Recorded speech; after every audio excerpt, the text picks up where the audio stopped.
সপ্তাহ, এক মাস, এক বছর, 2 বছর, 3 বছর, 5 বছর, 10 বছর চলেই যাচ্ছে। সে চাইতেই আছে, রব শুনতেই আছে, সে চাইতেই আছে, রব শুনতেই আছে। ফেরেশতা বলে, মাওলা মামালা তো কিছু বুঝলাম না, দুশমনকে দিয়ে দিলা, আশেককে দাঁড়া করে রাখছো। আমরা হলে তো দুশমনকে দাঁড় করে রাখবো, আশেককে দিয়ে দিব। রব বলে যে আমার ইশকের মামলা ভিন্ন।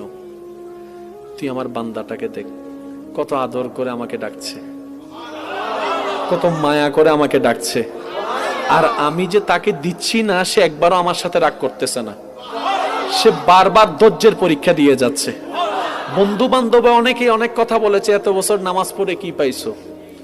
বন্ধু বান্ধবের আত্মীয় স্বজন অনেক কথাই বলেছে, নামাজ পড়ে তোমার লাভ কি হয়েছে, এত রাত জেগে তাহাজ্জুদ পড়েছে, তোমার কি হয়েছে, একটা দোয়া তো কবুল হয় নাই। হাজার জনে হাজার কথা বলেছে, কিন্তু আমার আশেক কাডেক, সে আমার দিকে তাকায় আছে, সে আমার দিকে তাকায় আছে।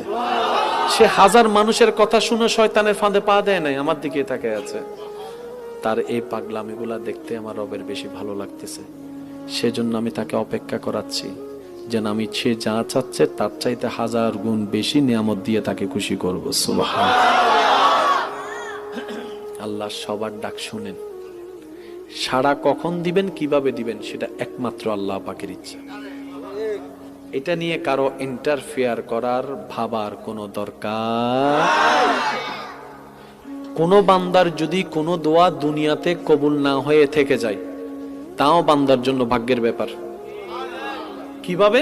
নবী রাহমাতুল্লিল আলামিন বলছেন, কারো দোয়া যদি দুনিয়াতে বাকি থেকে যায়, সে মারা গেছে, তার লেনদেনের সুযোগ, আল্লাহ তাআলা সেই দোয়া করার বদৌলতে হাসরের ময়দানে তাকে রহমত দিয়ে ভরপুর করে দিবেন। কোন বান্দার দোয়া বিফলে যায় না, নবী মুস্তাফার উম্মতের দোয়া বিফলে যায় না। আর দোয়ার মধ্যে রবকে ডাকা হয়, রব বলে যে আমার বান্দা আমাকে ডাকবে, সেটা পানিতে ভেসে যাবে, সেটা কখনো হতে পারে না। আমার বান্দা আমাকে প্রতিবার যতবারই ডাকবে, কোন না কোন নিয়ামত দিয়ে তাকে আমি ভরপুর করেই দিব। বলেন সুবহানাল্লাহ। এমন রব পেয়েছেন, সুবহানাল্লাহ। আর একটু জোরে, আমরা এমন রবের বান্দা। এবার আসেন, কষ্ট না হলে একটু বলি আপনাদেরকে। হ্যাঁ, ফাজকুরুনি আযকুরুকুম, বড় চমৎকার কথা বলেছেন আল্লাহ। ইবাই সিদে ওয়া টাঙ্গাইলে তুন মারহাবানো হর, টাঙ্গাইল মানে বহুত দূরে, সিডাঙ্গতে সিদে মেহমান, তো সিডাঙ্গা কলে কেন মারহাবা হইয়ারে স্বাগতম জানাইবে না? আয় ফতম হই এন্ড রোহিঙ্গে ঢুকি কি হই দিবা আছে, তা সিডাঙ্গে যারাই তারা হ মারহাবা। আল্লাহ আইসি দিবের কবুল করো। মহাব্বতের হনবার সীমানা টিমানা আছে না, চলে ইসি আইও হইতে চলো।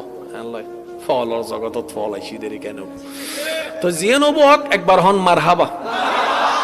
এবার একটু খেয়াল করেন, কালামটা কার? আচ্ছা, কালামটা যদি রবের হয়, মধু কেমন থাকবে, জ্ঞান কেমন থাকবে, গভীরতা কেমন থাকবে। সুবহানাল্লাহ। এবার রব বলছেন, বান্দা আমি রবের দিকে তাকা। এবার বান্দার নজর রবের রহমতের দিকে। রব বলছে, ফাজকুরুনি আযকুরুকুম। বান্দা তোর ডাকতে দেরি হবে, আমার সাড়া দিতে দেরি হবে না। এবার একই আয়াত যখন মুহাক্কিক উলামায়ে কেরামের সে জ্ঞানের ছায়াতলে আমরা শিক্ষা অর্জনের জন্য যখন অগ্রসর হতে লাগলাম, এক একটা ভিন্ন ভিন্ন রং আসা শুরু করছে, এক একটা ভিন্ন ভিন্ন রং আসা শুরু করছে, অর্থ দাঁড়াচ্ছে ফাজকুরুনি।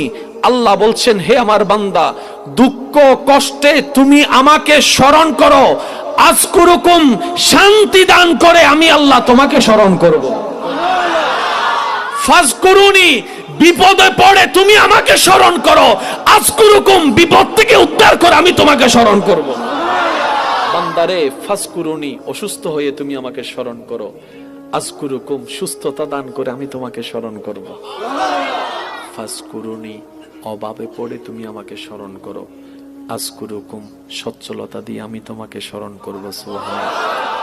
ফাজকুরুনি, বান্দারে মন খারাপ হলে আমাকে স্মরণ করো। আজকুরুকুম, মন ভালো করে দেওয়ার মাধ্যমে আমি তোমাকে স্মরণ করব। সুবহানাল্লাহ। ফাজকুরুনি, পারিবারিক অত্যাচারের মধ্যে তুমি আমাকে স্মরণ করো। আজকুরুকুম, শক্তি দান করে আমি তোমাকে স্মরণ করব। সুবহানাল্লাহ। অস্থিরতার ভিতরে ফাজকুরুনি, আমি আল্লাহকে স্মরণ করো। আজকুরুকুম, আমি আল্লাহ তোমাকে স্বস্তি দানের মাধ্যমে স্মরণ করব। এক কথায় বান্দা তোর 24টা ঘন্টায় যাই হোক, যেমনই হোক, যেখানেই হোক, যে অবস্থায় হোক, ইন্টারনাল হোক, এক্সটার্নাল হোক, শারীরিক হোক, মানসিক হোক, তুই আমার নবীর মোহাব্বতকে অন্তরে নিয়ে আমাকে শুধু স্মরণ করতে থাকিস, আমাকে স্মরণ করতে থাকিস। তোর কাজ শুধু আমাকে স্মরণ করা, তোর কাজ শুধু আমাকে ডাকা। নিরাশ হইস না। আমি ডাকলাম, রব সাড়া দিল না কেন? সপ্তাহ তো পার হয়ে গেল, উত্তর আসলো না কেন? এই শয়তানের দেওয়া ফাঁদে তুই পড়িস না। তোর পাগলের কাজ ডাকতে থাকা। যেদিন আমি আল্লাহর ইচ্ছা হবে, আজকুরুকুম দিয়ে আমি তোর সমস্ত সমস্যা সমাধান করে দিব। সুবহান। আমি একজন পরিশ্রম করি, আমার শরীর, আমিও তো একটা মানুষ, আমারও তো শরীরের একটা রথের পাওয়ার আছে, একটা লিমিটেশন আছে। 3 বস্তার উপর তো 4 বস্তা আমি আলগাতে পারি না। কিন্তু মহাজন বলেছে যে যত বস্তা নিয়ে যেতে পারবে তার ইনকামও তত বেশি। ওই দিন থেকে আমি 3-এর জায়গায় 4 নেওয়া শুরু করেছি। ওই লোডটা আমার কাঁধে হয়ে, কোমর হয়ে, পায়ে পড়তেছে। আমি জানি আমার ডিউ কমে যাবে, তারপর আমি সব ত্যাগ দিচ্ছি শুধু পরিবারের মুখে একটু হাসি ফোটানোর জন্য।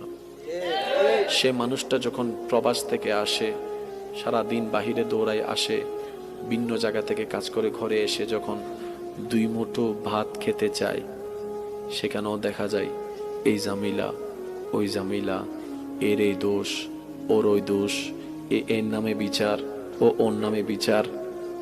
শেষ পর্যন্ত ওই পুরুষ বলতে বাধ্য হয়, বাহিরেও শান্তি নাই, ঘরেও শান্তি নাই।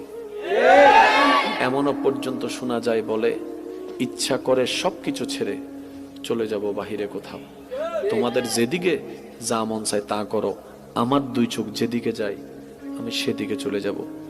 কেন বলছে? শুধু একটু অশান্তির কারণে, শান্তি না পাওয়ার কারণে। এই শান্তিটা গেল কোথায়? কোথায় আছে এই শান্তিটা? যে শান্তির তালাচে প্রত্যেকটা পুরুষ নারী তৃষ্ণার্ত নয়নে তাকিয়ে আছে, এই শান্তিটা কোথায়? শান্তি কোথায়? শান্তি কোথায়? শান্তি। রব ডাক দিয়ে বলে, বান্দা পেরেশান কেন তুমি? বান্দা বলে, মওলা শান্তি নাই। খাওয়াই যারে সেই পরে বদনাম করে, যাকে গর্ত থেকে তুলি সেই উল্টাই গর্তে ফেলে, যারে চাদর দিয়ে ঢেকে রেখেছি সে আমার কম্বল টান মারে। মওলা আমি যাকে বুকে টেনেছি সে পিছনে ছুরি মারার জন্য প্রস্তুত হয়ে আছে।